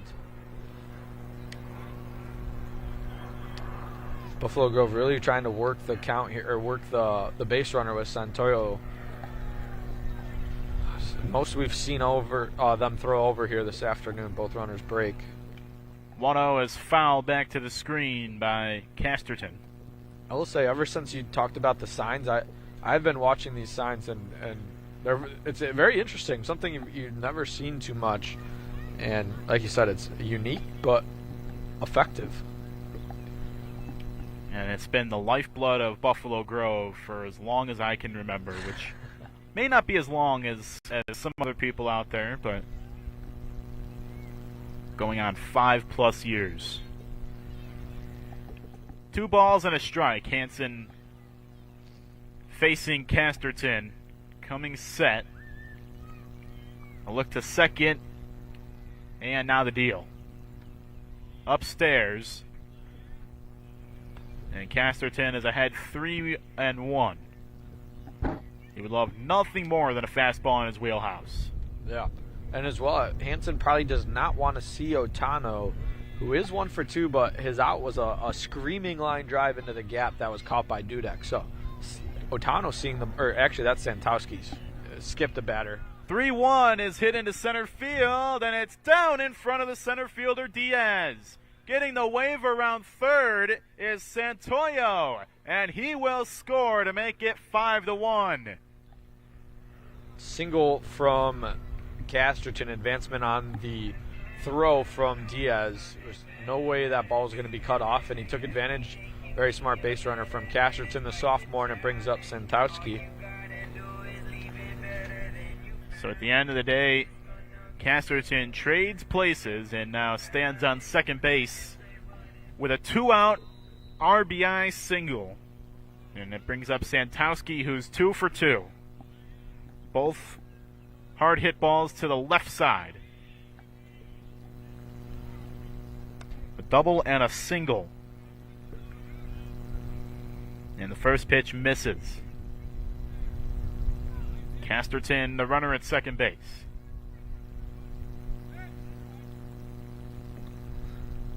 Stephen Lesniak, the third base and head coach, watching closely at that shortstop, that Buffalo Grove shortstop, Perricone, who varies up when he breaks to the bag and when he goes back to his position. 1-1 pitch coming up. Santowski takes it outside. 2-1.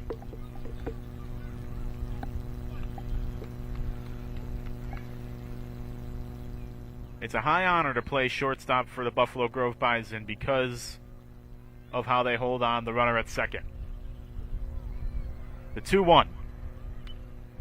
On the ground. Ground ball for Szymanski, I should say, and he throws out Santowski to end the inning and strand the runner at second base. But not before Cooper Casterton comes up with a 2-out single, and the Grenadiers answer the run they gave up in the top half of the inning with a run of their own as we head into the 5th inning.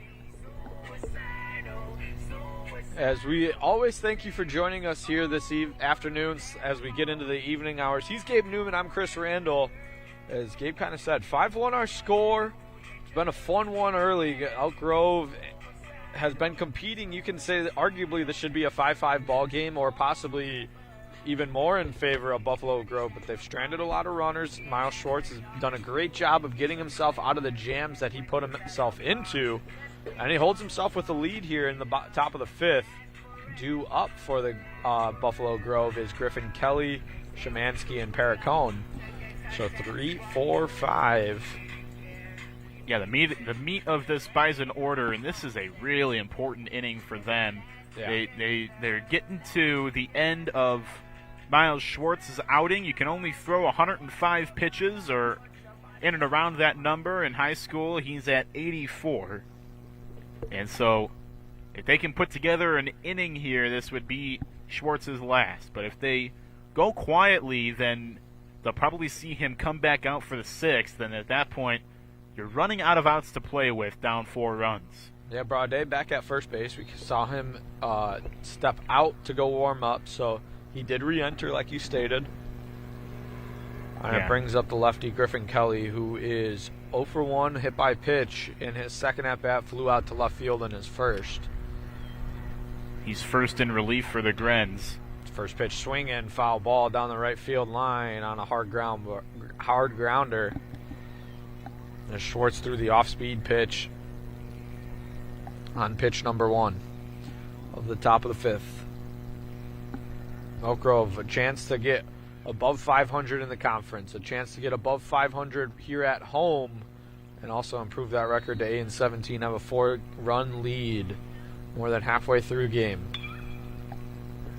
As Kelly sends a ground ball right back where it came from and into the outfield to Casterton for a leadoff single for the first baseman of Buffalo Grove. And it brings up now the third baseman, Szymanski, who struck out and was also hit by a pitch in that 3rd inning. Yeah, and you said Elk Grove trying to get above 500 in the conference, really trying to, like I said, at the top of the broadcast, build some momentum. Yep. And they were regional champions last season, and that's really the realistic expectation for this program. A realistic goal for them is to win 1 or 2 playoff games, and then you never know what can happen. If you're Elk Grove, you're typically not going to be a 1 seed unless they are putting together a really impressive season like they have in the past. But in the last 3 or 4 years, they've been more of that middle of the pack, 8, 9, 10 seed. Last year they had to play in to the tournament. Szymanski goes down on the White Castle special there. 3 straight sliders, sits him down, and it brings up Perricone, the shortstop, who is also a strikeout victim, 0 for 1 with a walk. And Schwartz delivers here to the shortstop, Perricone. Goes right back to the off-speed pitch. This one a little bit too far off the plate, 1-0. But yeah, this is a program in recent years that has been trying to make some noise in the regionals, and they were able to do that last year after they turned over Sen here in the regional quarterfinals, the play-in round of the postseason, 17-0 in 4 innings, and they really rode that momentum to a regional championship. Yeah, in my senior year of high school, I played my regional here at Elk Grove High School. I want to say we played Palatine that year here. Yeah, and I don't anticipate that happening anytime soon. Just kind of the way the field is, it doesn't really. And look, this field is special for a lot of reasons, but it doesn't really present itself as very conducive for postseason baseball because of the way it's shaped, because there's that huge drop-off in the backstop. And as well in the infield. Yeah, it's usable. It's not ideal, and so until there's always talk about converting fields, field renovations across the conference and the district. It's always just talk, though. Delivers a 2-1 strike to even the count up at 2 on Perricone, the shortstop for the Bison of Buffalo Grove. Buffalo Grove also just trying to make momentum as they end up their season. Perricone sends this one into right field. Otano moves in on it and makes the grab as he walks into the grass of the infield. And it brings up the right fielder, Andrew Garrison, who is struck out and grounded out into a fielder's choice to end the inning. Otano got a good jump on that one and did his job, which was call off McLean at second base and take control of any fly ball that he can get to. Schwartz, another throw on over to first base towards Brede. Slides back safely, though, is Griffin Kelly. Now, I might be off by a pitch or two, but I have 93 for Schwartz now with 2 outs. That's the one. Oh, and this will stay placed. Dean got a little bit lazy on that one, but does not bite him. Bite the Grenadiers. That was ball number 1. Yeah, that's the one benefit, game changer. You can see the pitch count. I do not want to count every one per batter or inning. As also that would probably be really boring for a lot of the listeners. Yeah. 1, 2, 3. Yeah, you don't want that. As here's a fastball on the inside part. We move to 2-0.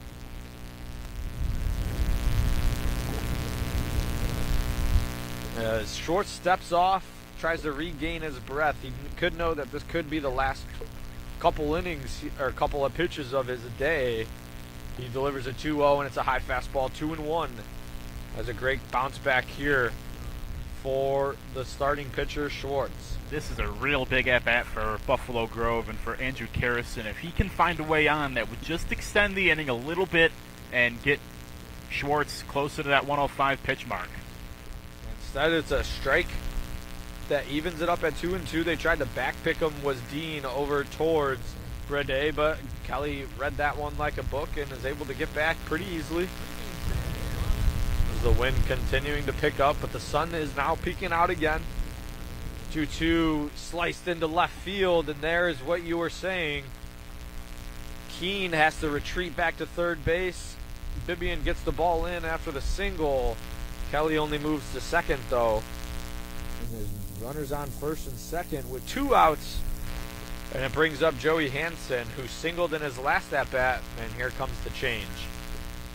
Yeah, that's going to be it for Schwartz, and a great at-bat by Karrason.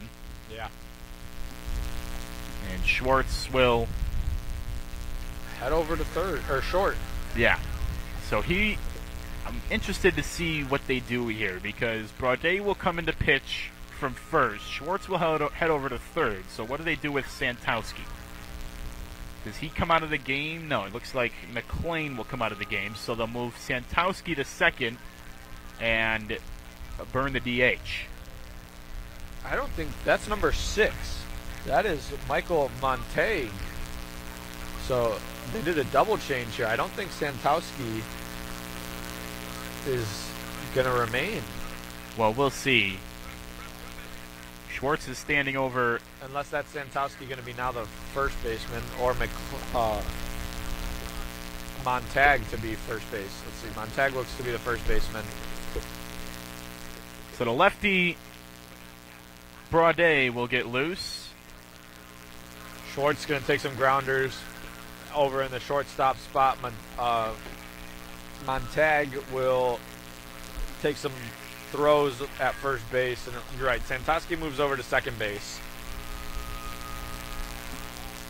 So McLean is out of the game. Yep. He's got an error, but he also had that nice play a couple innings ago to get Schwartz out of a bases loaded jam.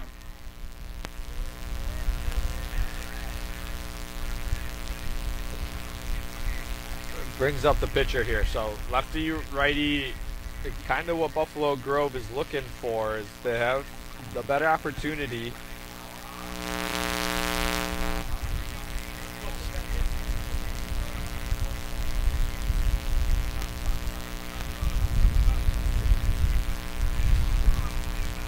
As Hansen popped out to Schwartz in his first at-bat and then singled in his second as everybody goes back to their places. So Karrason at first base, Kelly the runner on second base with 2 outs here in the top of the 5th inning.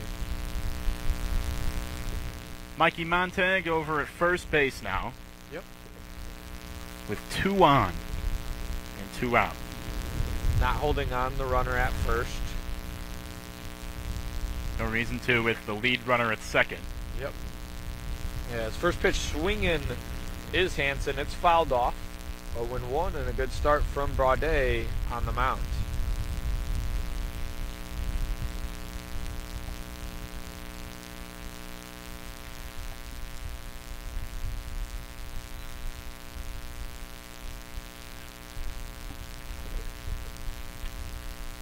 Hansen, ball into right field, and doesn't have to move very far as Otano to make the final out on the line out for the final out of the inning, and the Grenadiers once again get out of the inning unscathed. The score remains 5-1 as we go to the bottom part of the inning with Otano, Bibian, and Dean due up for the Grenadiers.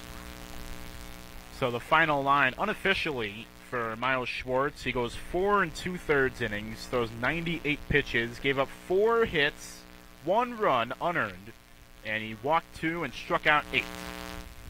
So he adds to his 47 strikeouts this season with 8 today, and turns it over after a labor-intensive start for him. Yeah, absolutely. It was a great word. As threw a lot of pitches.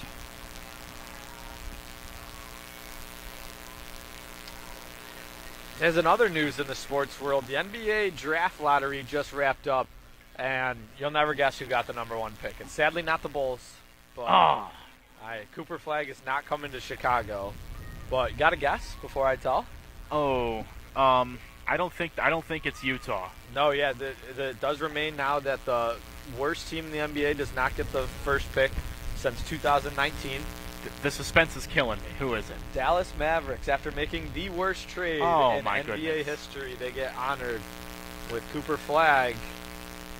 And back-to-back number 1 picks with Paige Beckers on the women's side, which WNBA wraps right around the corner here, only 3 short days away. until tip-off on Friday evening. You know, that a result like that from the draft lottery really does not calm the storm of the belief that the draft lottery is rigged. Not Yeah. in the slightest. Well, I agree. And Flag will have the chance to play with Kyrie Irving, Anthony Davis, PJ Washington. Some great talent over there in Dallas. And as well, Dallas, the Stars are rolling in the NHL playoffs as they won last night. As this is a lead-off single by Otano. Looking for extras. He'll make the turn. And the left fielder, Dudek, gets it in pretty quickly where Otano will hold. But a lead-off single for the Grenadiers in the top of the 5th inning. Exactly what the doctor ordered. Yeah, Otano 2 for 3 now, and he turned on that one, ripped it down the third base line. Brings up Robbie Bibbin, who's 0 for 1. He popped out to the shortstop and also drew a full count walk. As Hansen throws over into the dirt, good scoop by Kelly. We're in the 6th, bottom of the 5th. My apologies. Big inning for Elk Grove, a game-defining inning. If they add on a couple here, you'd think it's very hard for Buffalo Grove to find their way back. Yeah, insurance runs are always important, and especially at a point where if Buffalo Grove were to somehow load the bases, one run or one swing could tie the game. But like you said, this ballpark is not too hitter friendly with Not the at all. dimensions. Not at all. This is a ballpark. It's one of the hardest ballparks in the conference to hit a home run in. Yeah. And there's a reason why the Grenadiers only have like 3. 4 or 5 home runs all season as a team. Yeah, 3 is the total as a team, according to Max Krebs. And then 2 of those are from Schwartz. Yep. That one called strike on 2-0, but kind of going back to that, it's the complete opposite over on the other side of the street where the softball is just an extremely hitter-friendly ballpark over there with less than 200 feet all the way around. As Vivian hits a line drive into center field, and 2 runners aboard with nobody out, is Hansen finally getting hit a little bit here. Yeah, they're starting to time him up a little bit, and back-to-back base hits by the Grenadiers is indicative of that. And Hansen's going to have to try and throw something else because that fastball is starting to be hit around a little bit. And he can still throw the fastball, but he's got to try and locate an off-speed pitch. Yeah. Brings up Nate Dean. He has struck out twice here this afternoon as they throw over to second base. Otano, though, dives back safely.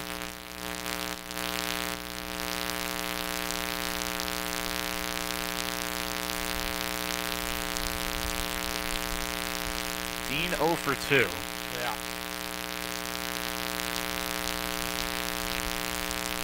Hansen sets. Looks over to Perricone. Make that 2 looks. And now they're going to spin move. No throw, though, from Hansen. Everybody retreats back to the bag safely as our count remains 0-0. 2 pickoff attempts, question mark, between Hansen and Perricone.